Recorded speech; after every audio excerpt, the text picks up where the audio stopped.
Здравейте, госпожо Бивиер. Здравей, мислех, че вече се познаваме.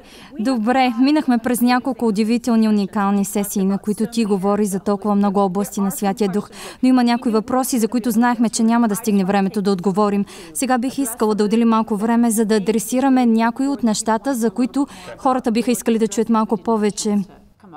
Едно от тези неща, поне за мен, беше когато ти спомена, че ние толкова много сме се опитвали да изградим атмосфера, че понякога сме пренебрегвали присъствието на Святия Дух. Така че бих искала сега да поговориш малко за това, как трябва да поканим присъствието на Святия Дух отново. Ние имаме атмосферата, сега искаме да върнем присъствието без да се връщаме към странните или продължителни изтощаващи служби. Ами начинът, по който правим това е, когато го помолим. Помните ли какво казах за Святия Дух? Той е джентълмен и ако ние не започнем, той няма да го направи, освен ако няма определена цел за това. Това, което съм забелязал, е, че много пъти в църквите хората излизат, за да се спасяват. Аз се моля за 1-2 минути и казвам: Святи Душе, моля те, докосни ги. И хората започват да плачат в цялата зала. Той идва буквално, което много ми харесва, понеже Библията казва да опитаме от небесния дар. Аз съм открил, че е много по-трудно хората да отпаднат от вярата, ако са опитали небесния дар. Няма да го забравя, бях в една много голяма църква, която беше преминала през някои от харизматичните неща в миналото, но все пак бяха успели да направят тази промяна. Една от вечерите Святия Дух дойде и хората плачеха навсякъде. Господ ми показа: сега е време да им кажеш да благодарят, да се молят и да хвалят Бога. След което закрихме службата. Пасторът ми призна: аз се помислих, че ще отнеме поне още 1 час и ще започнат отново да се случват странните неща, които преживявахме преди. Той каза: харесва ми как Бог те води да кажеш, че приключваме. Аз също го усетих. Ти просто каза, че той е свършил целта си. Нека приключим събранието. И така, Лиза, виждал съм присъствието на Духа на Бога да идва само за 2 минути и хората да бъдат дълбоко докоснати и ни отнема 5 часа. Ти и аз сме имали този разговор в колата и понякога сме си казвали, че имаме само 35 минути за събирането. Но истината е, че това са нашите 35 минути. Затова вместо да проповядваме 35 минути... Проповядваме 30. Да, точно така. След което дайте малко време на Святия Дух или по средата на посланието ви спрете и дайте няколко минути на Святия Дух да се движи. Служителите изглежда са толкова заети да покриват всички области, които искат, че забравят да оставят Святия Дух да насити хората. Аз със сигурност съм го правил. Да, всички сме го правили.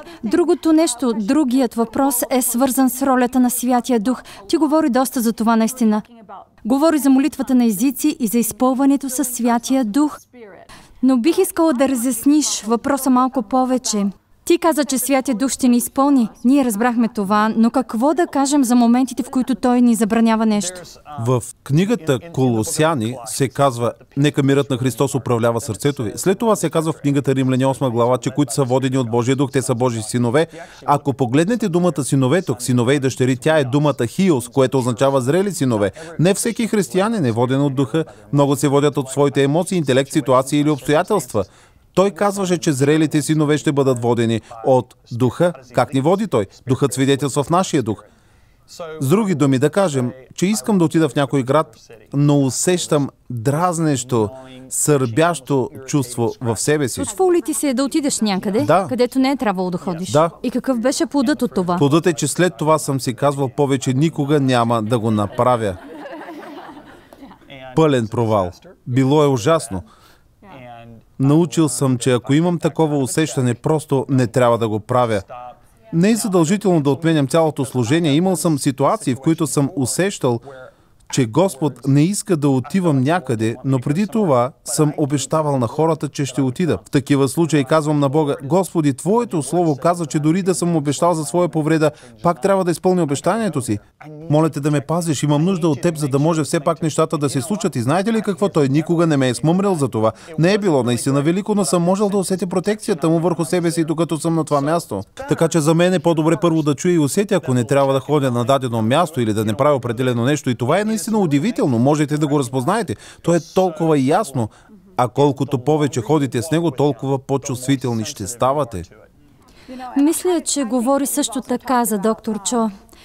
и удивителните неща, които Той е направил. Той постоянно се изпълвал, като се молил в духа, но също така знам, че един от ключовете е, и не съм сигурна, че хората разбират, че ние можем да правим това, да казва не на много неща, за да може фактически да пази времето си с духа.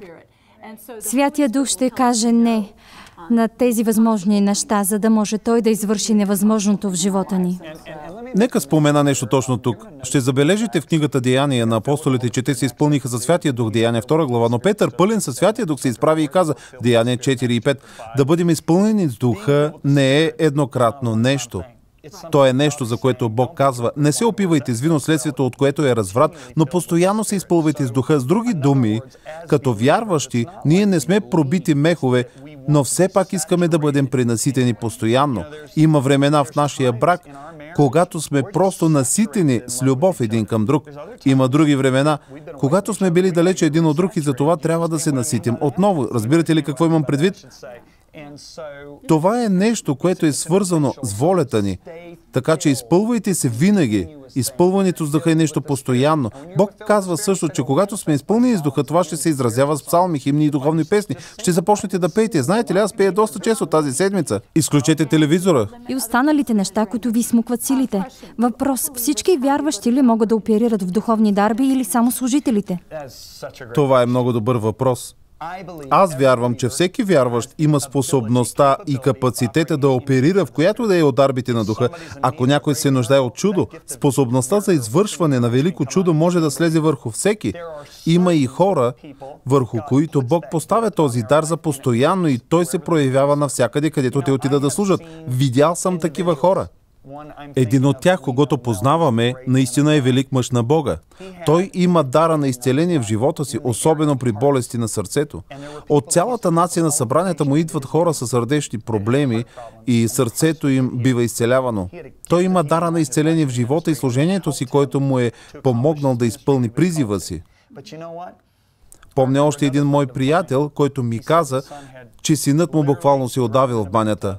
Бил подложен на електрошок и бил мъртъв в продължение на 45 минути. Той каза, Джон, молих се 35 минути и нищо не се случи. Парамедиците седяха там отвратени, понеже нещата ми изглеждаха ясни. Нещо обаче като че ли ме удари в главата и разтърси цялото ми тяло. Някой друг погледна през очите ми и аз казах, ти ще живееш и няма да умреш. И синът му бил възкресен от мъртвите. И не е бил служител тогава? Той беше полицай в Лос-Анджелес. И не са били на служба по това време? Той тъкмо се беше върнал от първото събрание, на което беше проповядвал живота си. Това, което искам да изясня всъщност... Вярващи. Обикновени вярващи. Всички хора, изпълнени със Святия Дух по всяко време от живота им, могат да служат в Таргет. Защо не и в Уолмарт? Не знам, за Уолмарт е малко трудно за мен. Може би в Таргет е по-добре. Искам да кажа следното. Няма нужда да чакате за дара на изцеление. Исус каза, тези знамения ще следват повярвалите. Те ще полагат ръце на болните. Когато се молите с молитва на вяра, тя може да изцели някого. Бог ще почете това, понеже Бог почита Словото си. Няма нужда да чакате, докато пастора ви изправи пред амвона. Няма нужда да чакате, докато стигнете до църквата, за да се молите за някого. Можете да се молите в ежедневието си навсякъде за Божиите обещания и сила. Ако се чувствате водени от духа, да говорите с някого, или да докоснете някого, или да се молите за някого, или да бъдете щедър към някого, може би трябва да започнем с това да бъдем щедри. Би било прекрасно, можем да го направим. Това е една от дарбите. Дарбата даване. Щедрост. Друг въпрос, който е свързан с предишния. Ние знаем, че Святия Дух дойде, за да разкрие Исус, нали? Какво ще кажеш за проявленията на треперене, смях и падане и въргаляне по пода, на които станахме свидетели през последните 2 десетилетия? Как подобни неща разкриват Исус? Нека кажа следното. Библията говори за необикновени знамения, но те обикновено са за кратък период от време. Има времена и периоди, когато необикновени знамения се случват, които привличат вниманието на хората и ги водят към Исус. Това, което намирам за безвкусно е, когато хората започват да се фокусират повече в проявлението, отколкото в проявителя. Никога няма да забравя, когато бях в Сингапур, беше дошъл изцелителен евангелизатор с дар, който караше хората да се смеят истерично. Божието присъствие тъкмо щеше да слезе върху църквата, когато изведнъж хората започнаха да се смеят. Беше все едно сте взели пирони и стържите по дъска. Така го усетих в духа си. Правилното нещо в неправилното време. Аз казах, спрете, спрете. Хората се спряха, след което им казах, слушайте, вие сте се заселили в проявлението и не последвахте Божия дух. Той не иска ли това точно сега? Щеше да докосва хората дълбоко с Господния страх. Казах също, ще се надяваме Божия дух да се върне и да ни служи, след което накарах хората да започнат да се молят. Божия дух дойде и хората започнаха да плачат в цялата зала. Това, което се случва е, че в подобни ситуации хората почти се хвалят с проявлението. Почти както една влюбена двойка никога няма да има интимност пред всички. Така че в подобни ситуации все едно, че хората вземат интимността си с Бога и я показват пред всички, казвайки, вижте, ние сме духовни. Разбирате ли какво казвам? Откривам, че колкото повече познавам Святия Дух, толкова повече искам да го пазя. Него и Неговата способност и сила с много респект, почитайки го, а не угасяйки го. Библията говори за угасянето на духа. Така угасяме силата и дарбите му. Не го правете. За това се говори. Но почитайте го. Не го показвайте все едно, че е някакво ефтино влияние или сила. Искам да повторя нещо. Ние каним Святия Дух да прави каквото Той иска. Когато ние сме приятели със Святия Дух, понякога Той ще направи нещата по начин или във време, които може да изглеждат неудобни, но никога не става на сила и никога не е дразнещо. Никога няма да привлече вниманието към хората, а винаги към Бога. Обикновено има атмосфера и присъствие за това. Наскоро бях с едни хора от различни деноминации и чух някои от тях да се подиграват с нещо, което аз смятах за правилно в даденото време. Но просто се беше отнесло с надеждата, че Бог ще продължава да благославя това, което преди това беше благославил. Нека просто да продължим с формата и функцията се изгуби по пътя. Формата стоеше и тези хора и се подиграваха. Усещам, дори докато сега говорим, че ние не се подиграваме на това. Ние искаме всичко, което Святия Дух има, но го искаме във вяра. Искаме да бъде правилно и вред, както и да бъде придружено от Божието присъствие. Добре. Друг въпрос. Възможно ли е хората да усещат мир, но пак нещото да не е от Бога? Да имат мир за нещо и да не е от Бога? Да, абсолютно. Ако погледнем Езекил 14 глава, Бог говори за хора, които бяха отишли при Него с идоли в сърцето си. Какво е идол? Пожеланието е идолопоклонство в Новия Завет. Когато пожелаваме нещо, това е. Хората в Езекил дори ходеха при някой пророк и казваха, ще се молиш ли за мен? Ще изговориш ли Господното Слово над мен? Бог каза, аз ще им отговоря според множеството идоли в сърцето им. Когато аз отивам в Божието присъствие и искам нещо, трябва първо да се уверя, че сърцето ми е неутрално. Имал съм ситуации в живота си, когато не съм бил неутрален. Имал съм мир и абсолютно не е било от Бога и дори е причинило много проблеми. С други думи, ако се молите за човек, за когото искате да се ожените, трябва...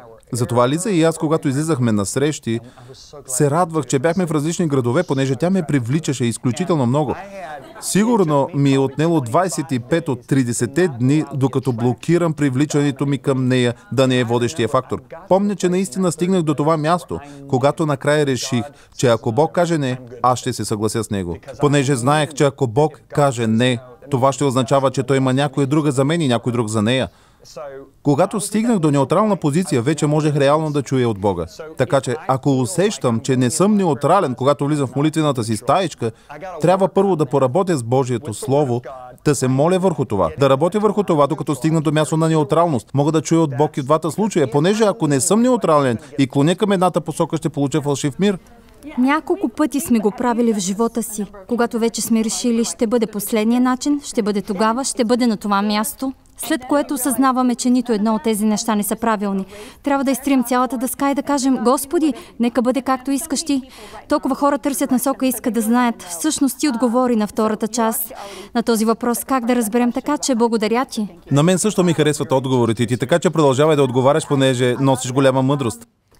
Бих искала да поговорим за тази интуиция, за която говореше. За това знание. Когато изследвах нещата за книгата Подхранване, анализирах думата интуиция. Открих, че на латински тази дума е intuere, което означава вътрешен учител. И така Святия Дух е нашия вътрешен учител. И когато получим ново сърце, той започва да ни учи. Но има случаи с някой човек или ситуация, когато всичко изглежда правилно, а чувстваш, че е грешно. Можеш ли да поговориш за това? Всеки път, когато не съм слушал вътрешния си учител и всичко за мен е изглеждало неправилно и аз съм поглеждал навън, винаги е било капан. Какъв е първоначалният отклик обикновенно? Да. С други думи, обикновено първият отклик е Святия Дух. Същото се е случвало, когато съм пренебрегвал твоя съвет. Бихте ли искали да гледате или слушате повече поучения от Джон или за Бивиер? Ако вие или някой, който познавате, говорите друг език, различен от английски, идете на cloudlibrary.org. Изберете езика си. Изберете това, което искате от библиотеката. Електронни книги, програма за цялостно поучение, видеа, аудиопослания. Регистрирайте се, за да получавате новата информация. Научете повече на cloudlibrary.org. Нека кажа това на съпрузите и съпругите им. Ти, Елиза, най-вероятно ще се разстроиш от това, което ще кажа. Когато ние се оженихме, аз се молих по час и половина на ден. А като гледах Лиза... Работех на пълно работно време. Тя се молеше 10 минути под душа. Но в различни ситуации аз казвах, наистина чул съм, че трябва да направим това, наистина чул съм, че трябва да правим онова, а тя казваше, аз не го усещам по този начин и в половината ситуации тя бе права. Бях толкова объркан. Един ден казах, Господи, аз се моля по час и половина всяка сутрин, тя се моли по 10 минути под душа. И пак тя е права в повече от половината от случаите.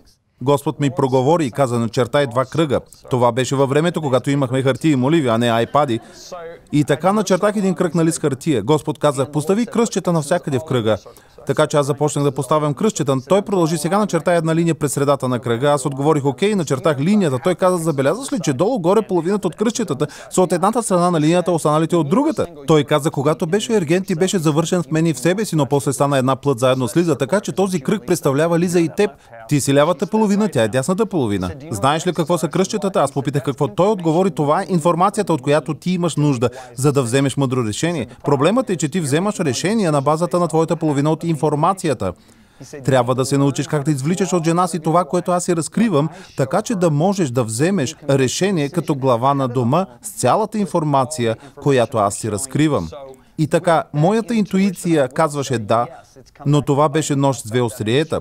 Усещах първоначалния потик, но го пренебрегвах, но е имало и случай, когато ти си ми казвала неща и аз съм знаел дълбоко в себе си, че са така. Защо? Защото имам свидетелството от Бога за това. Казвала си ми неща преди и това се случва, може би веднъж на всеки 2 години.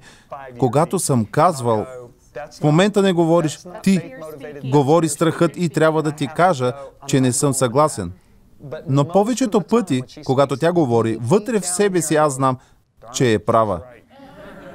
И ако го пренебрегна, си плащам цената. Тя не плаща, аз я плащам. Джон е много щедър. Мисля, че много пъти не съм била права. Но бих искала хората да разберат, че когато Бог им говори нещо, те могат да му се доверят. Понеже иначе казват, че водителството на духа е нещо, което не разбираме. Когато скочим напред с нашия разум и започнем да се съмняваме, ние не се съмняваме в себе си, а всъщност не вярваме на Бога.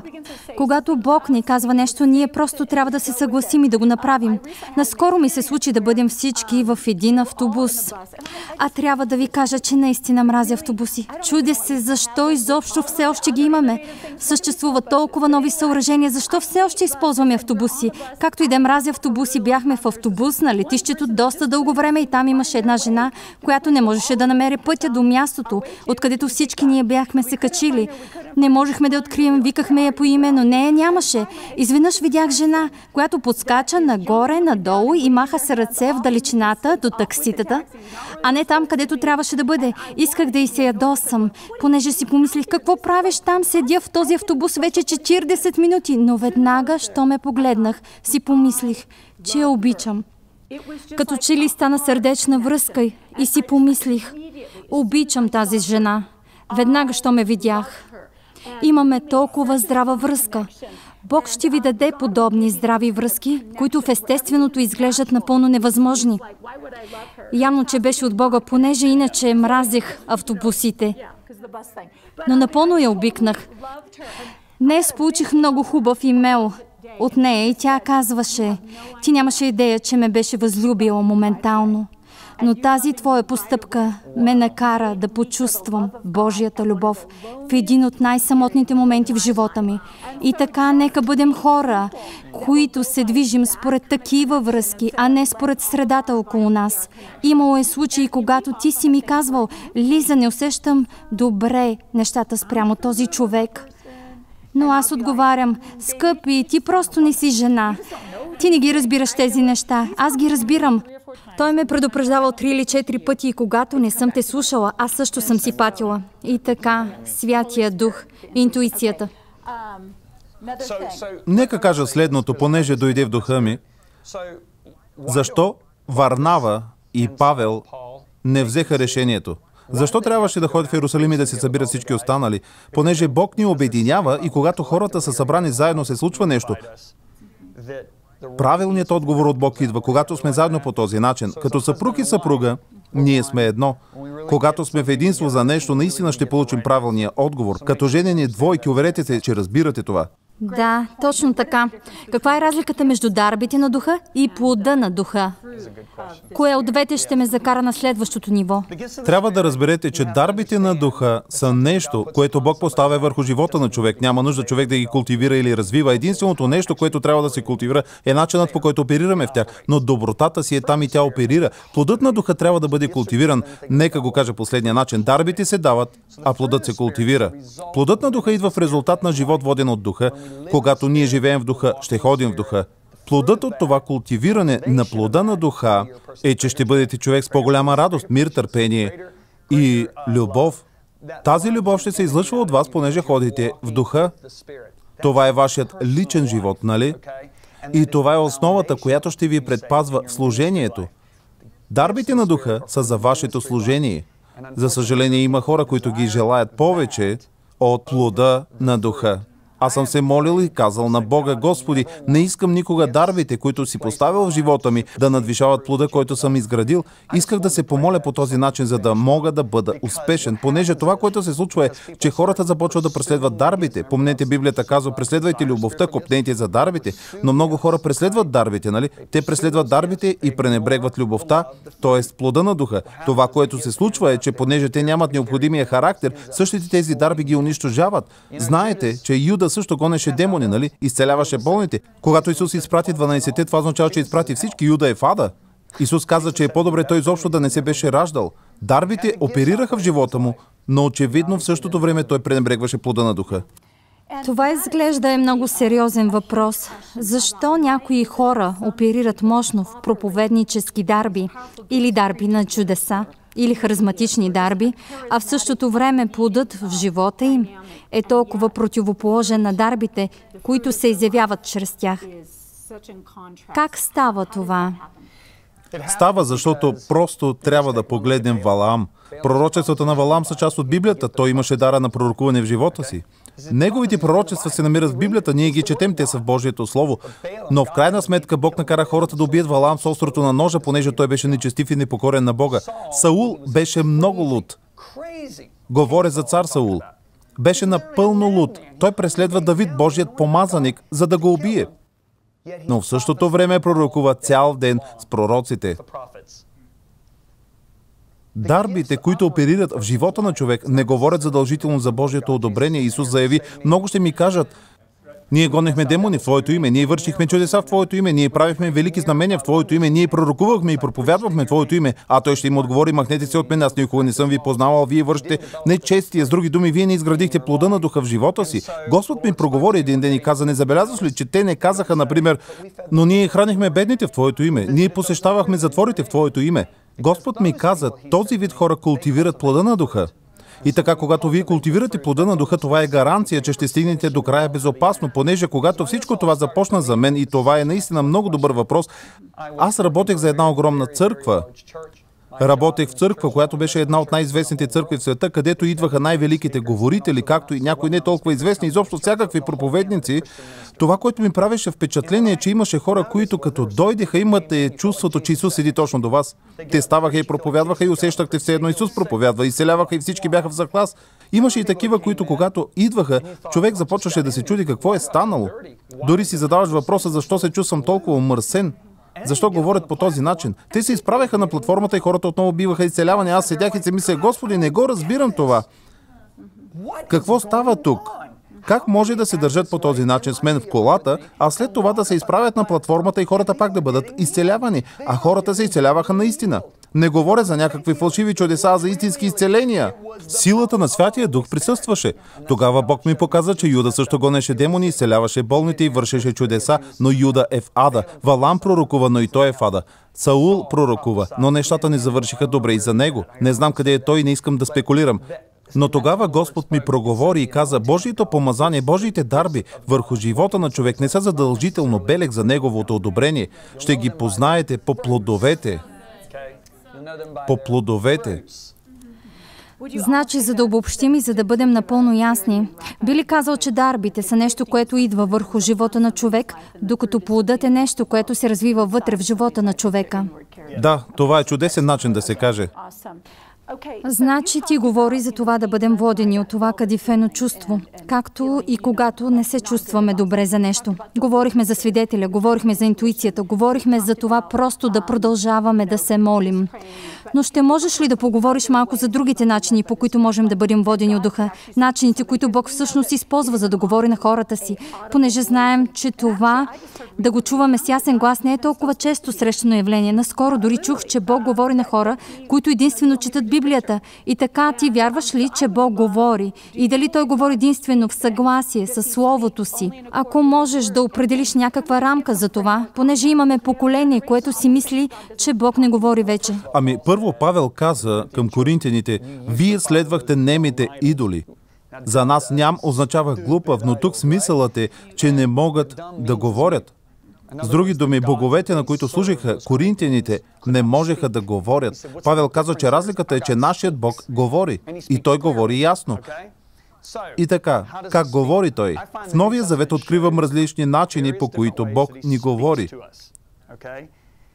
Преди, и това е над всеки друг метод, вътрешният свидетел.